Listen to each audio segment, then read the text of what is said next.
It's very common to see the products we are using are made of different sort of materials. And I want to bring one example here.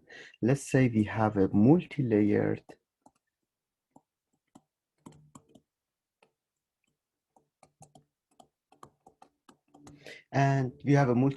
wall, and we want to see the heat flow rate that passing through this wall. So schematically, let's say we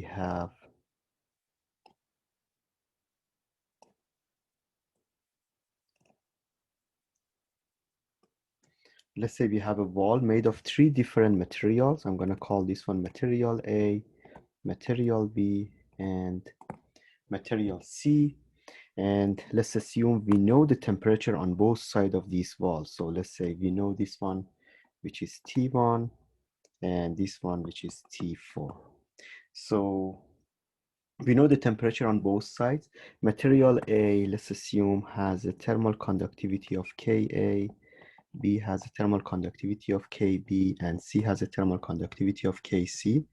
And the thickness of each layer, this is delta Xa, delta Xb, delta Xc. So let's list what we know for this problem. Assume T1 and T4 are known.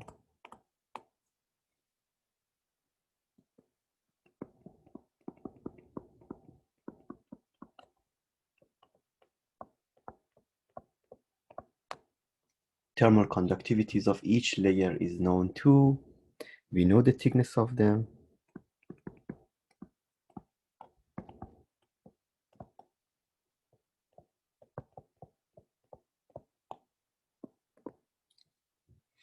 And what we are going to find here is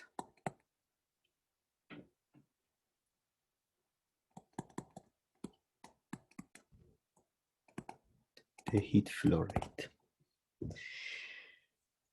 Another assumption that I forgot, we have steady state, 1D steady state conduction. So the only process that happens here is a steady state conduction. So if I consider like the heat flow rate here, we know if we have a Q1, some heat can get into the first layer, then we have heat Q2 is conducted from the first layer to the second layer. And similarly, we can have conduction here and other conductions here. And since we are dealing with the steady state 1D conditions, at the steady state conditions, what we have,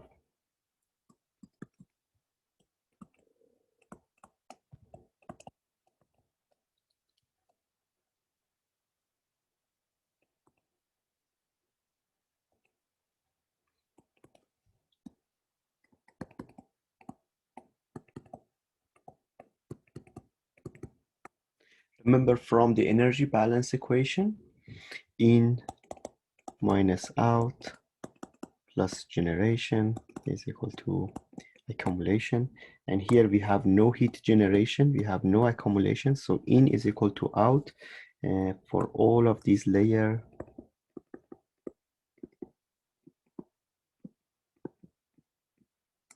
And the only source of energy that gets in and goes out is by conduction, and that's why we can develop this relationship. Now for a given area,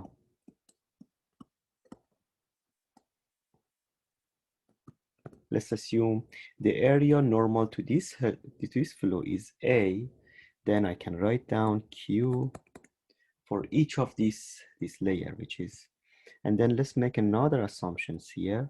We don't know the temperatures, but let's assume this is T2, and let's say this is T3. Still, we don't know them, but right here, for the first layer is gonna be the Fourier's law for the first layer is gonna be minus Ka, or we can get rid of minus Ka. area delta XA T2 minus T1 is equal to, so this is the Fourier's law for the first layer, is minus KBA delta XB T3 minus T2, which is equal to KCA.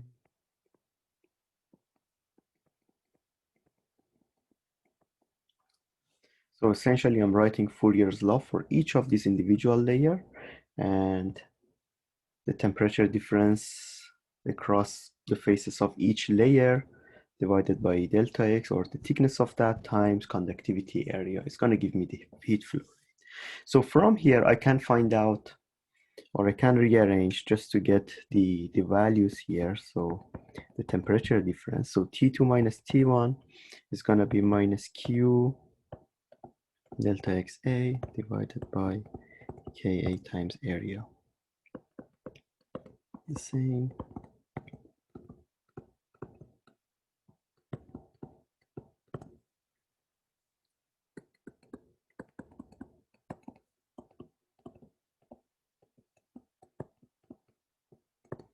KC times area. Now, if we do the summation of all of them, T3 and T2 are going to cancel out, and what we are going to end up here is T4 minus T1. It's going to be the summation of everything here by A delta XA over KA.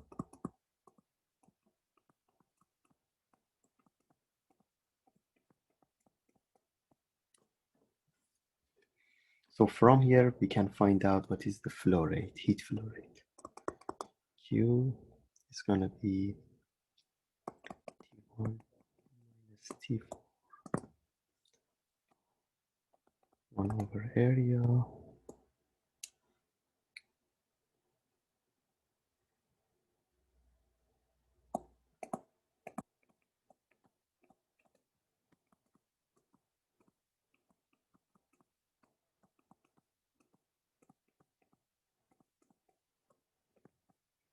Now everything on the right hand side are known.